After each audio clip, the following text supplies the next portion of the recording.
Sábado de la primera semana del tiempo de Adviento. Lectura del Santo Evangelio según San Mateo, capítulo 9, versículos del 35 al 38 y capítulo 10, versículos del 1 al 8.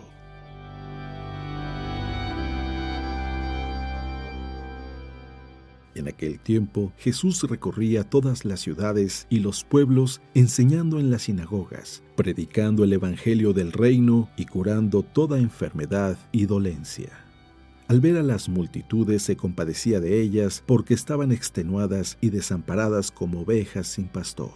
Entonces dijo a sus discípulos: La cosecha es mucha y los trabajadores pocos. Rueguen por tanto al dueño de la mies que envíe trabajadores a sus campos. Después, llamando a sus 12 discípulos, les dio poder para expulsar a los espíritus impuros y curar toda clase de enfermedades y dolencias. Les dijo: Vayan en busca de las ovejas perdidas de la casa de Israel. Vayan y proclamen por el camino que ya se acerca el reino de los cielos. Curen a los leprosos y demás enfermos. Resuciten a los muertos y echen fuera a los demonios. Gratuitamente han recibido este poder. Ejérzanlo, pues, gratuitamente.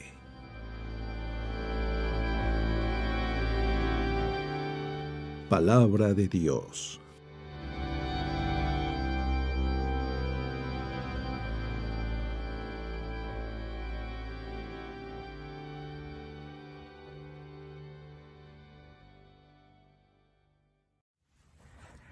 Muy buenos días. Como siempre, la palabra de Dios que nos trae vida, nos trae esperanza, y el día de hoy sigue hablando directo a nuestro corazón.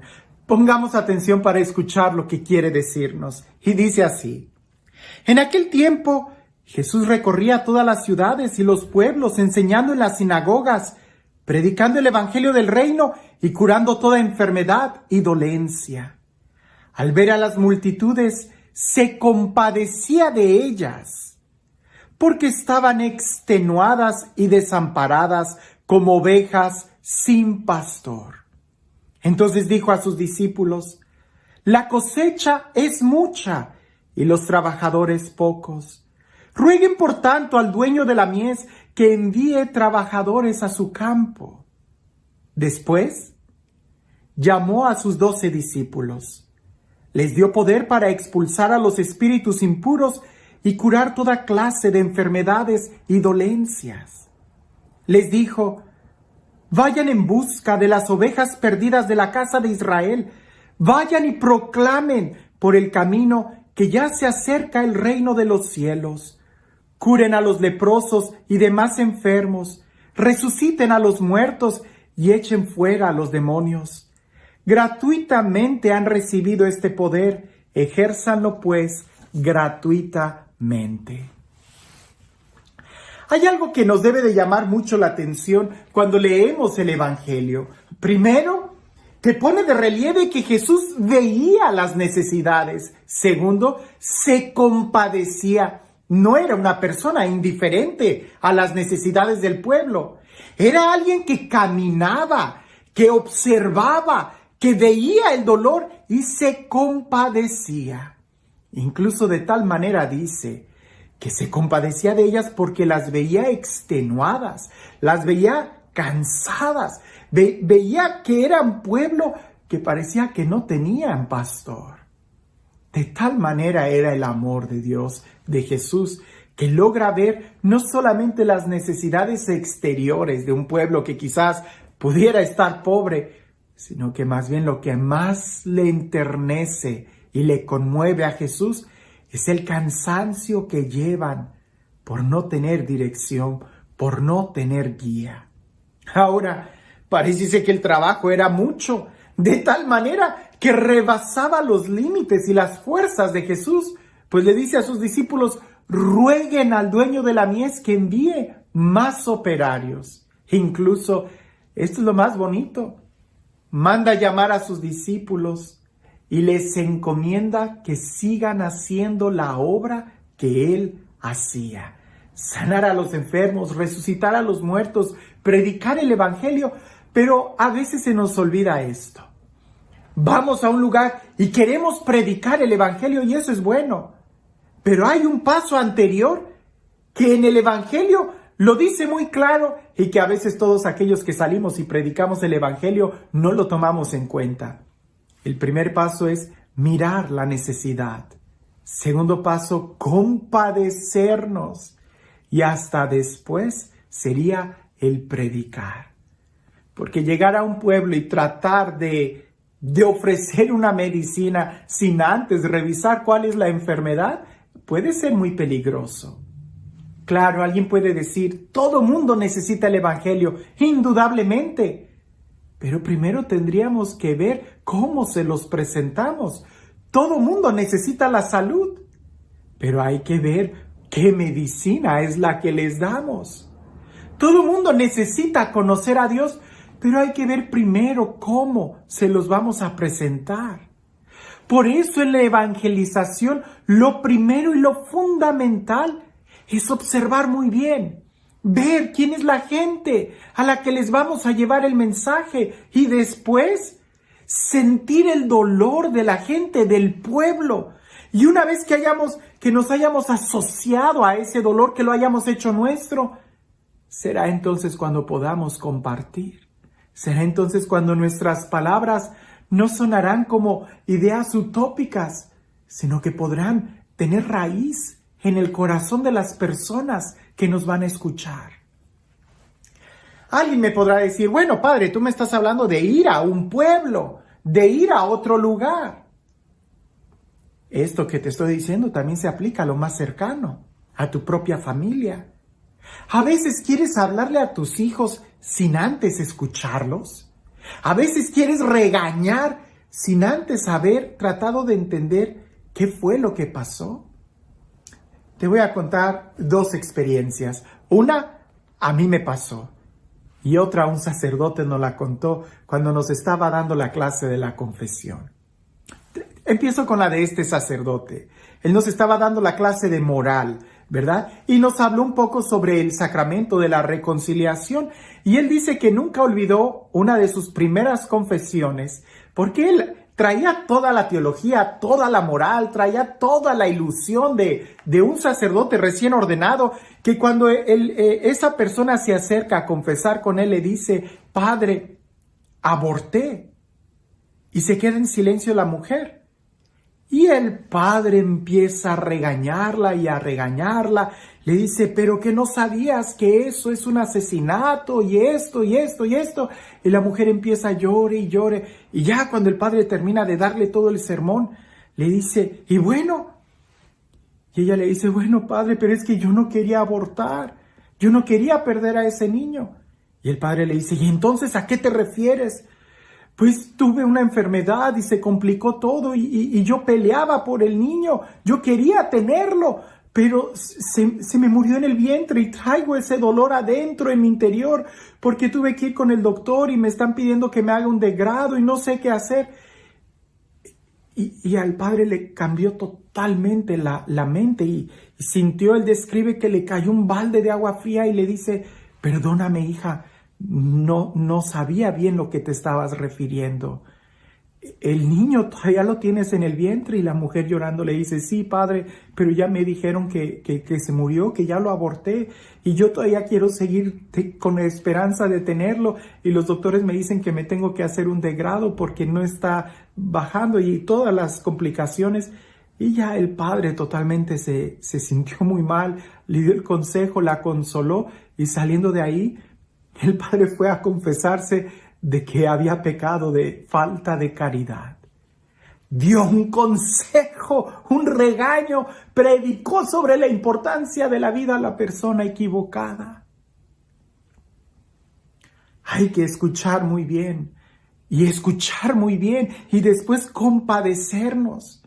Como por ahí dicen, aún el peor pecador, la peor persona, el drogadicto, el borracho, el alcohólico. Sí, juzgamos severamente esos vicios, pero ¿ya los has escuchado? ¿Ya has sentido lo que hay en sus corazones? Porque creo que no hay una persona que sufra más que aquella que tenga que encontrar una especie de alegría en una violencia, como las drogas, el alcohol, la vida desenfrenada. Cuando yo fui a este lugar de apostolado, se llama San Lucas Totolmaloya, en Aculco, Estado de México, en la República Mexicana. Muy metido, ¿verdad? Una comunidad preciosa. Y cuando yo llegué ahí por primera vez, el párroco muy sabiamente me dice: Everardo, por estas primeras 2 semanas, aunque yo te necesito y necesito que trabajes, es importante que te sientes en la banca y que veas y escuches a la gente sin decirles nada. Tú solamente siéntate y velos. Y me tocó ver cómo los indígenas llegaban, ¿verdad? Con muchas flores y le ponían collares de flores al santo, le llevaban con el copal, entraban en procesiones de rodillas. Y sí, en primera instancia se me hizo aquello muy rudo, se me hizo aquello muy tosco. Y poco a poco, ¿verdad? Tuve la oportunidad de ver varias celebraciones. Incluso en el ofertorio, en la misa, le ponían al padre varias collares de flores. Y ya después de que terminó el primer fin de apostolado, que fue más bien de enseñanza, el padre me preguntó: ¿qué viste? Y yo le empecé a decir: bueno, padre, honestamente no me gustó mucho porque el copal, la forma en no es incienso, y yo entiendo. Y el padre me dijo: no me estás respondiendo a la pregunta. Te dije: ¿qué vistes? Y entonces ya yo le empecé a describir. Bueno, vi que entraban algunos de rodillas, otros entraban en procesión danzando con el copal, otros entregaban flores. Y me dice el padre: ¿y cómo los vistes a ellos? ¿Cómo entraban? Le dije: no, perdón, no los vi. Yo nada más vi las cosas que hacían, pero no los vi a ellos. Me dijo: la próxima fin de semana, trata de ponerte en sintonía con ellos. Fue muy difícil porque mi formación había sido del norte de la República y entrar directamente a una comunidad indígena se me hizo muy difícil. Pero puedo decir que fue y ha sido una de las experiencias más hermosas que he tenido en mi vida. Me enamoré de todas esas comunidades y todavía las recuerdo muy bien: el gozo, las fiestas patronales, cómo sacaban a los santos y hacían esos bailes entre unos con otros, que en un principio yo decía: esto es idolatría, ¿por qué sacan al santo como si el santo fuera a visitar a la otra parroquia, a la otra capilla? Y me tocó tiempo entender que el santo era lo que representaba al pueblo, la comunidad, y que era una forma de apoyar a la otra comunidad. Que si no llevaban al santito, era como una forma de no estar en comunión con ellos. El santo representaba a toda la comunidad. Y como santo me refiero, sí, a una imagen. Pero no era que ellos veneraran la pieza de yeso, de madera, sino lo que representaba, ese contacto de identidad que habían tenido con el pueblo. Yo pudiera hablar mucho de esto, pero estas claves en la evangelización, antes de hablar, tendríamos que, a ejemplo de Jesús, ver, caminar con la gente, sentir el dolor de la gente, compadecernos de ellos y entonces sí poder hablarles. Porque hablar sin antes haber compadecido, sin antes haber sentido, sin antes haber asimilado, sonará más a un proselitismo que a una verdadera evangelización. Algo de lo que sucede mucho en los medios de comunicación es de que yo no sé lo que hay del otro lado de la pantalla y a veces conviene que me reduzca mucho a lo que dice el texto bíblico, pero de algo puedes estar seguro. Si podemos aprender algo de este evangelio, es que a ejemplo de Jesús, primero tratemos de mirar el corazón, las personas, sin tanto mirarlo de afuera. Que si hay hambre, que si hay dolor, que si hay miseria, que si hay problemas familiares, Jesús logró mirar el corazón. Logró mirar lo que ellos verdaderamente necesitaban. Antes de ofrecer la medicina, trata de mirar cuál es la enfermedad. Y para eso, caminar y ver, sin prejuicios, con un corazón de hermano.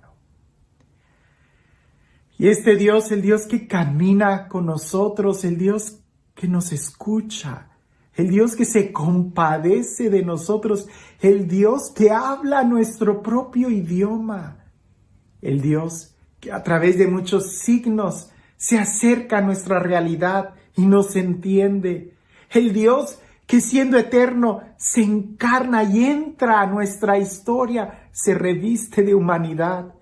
Que sea este Dios, el Dios que es amor y misericordia, quien el día de hoy te bendiga en el nombre del Padre, del Hijo y del Espíritu Santo. Antes de regañar, antes de gritar, antes de juzgar, hay que aprender a escuchar. Hay que aprender a ver. Y si siempre escuchamos y vemos a aquellos que piensan igual que yo, entonces en realidad no estamos escuchando. Para escuchar hay que ir sin juicios y ver toda la realidad, ver todas las opciones. Porque a veces lo que yo escucho de aquella mujer que me dice que abortó no es verdad. Es lo que yo escuché, pero tengo que tratar de escuchar lo que hay en el corazón de ella para poder entender cuál es la verdad. Que el día de hoy podamos, a ejemplo de Jesús, caminar, ver, sentir, escuchar y entonces sí, poder orar a Dios que envíe más trabajadores o, ¿por qué no?, enlistarnos como un trabajador más. Que tengas un excelente día.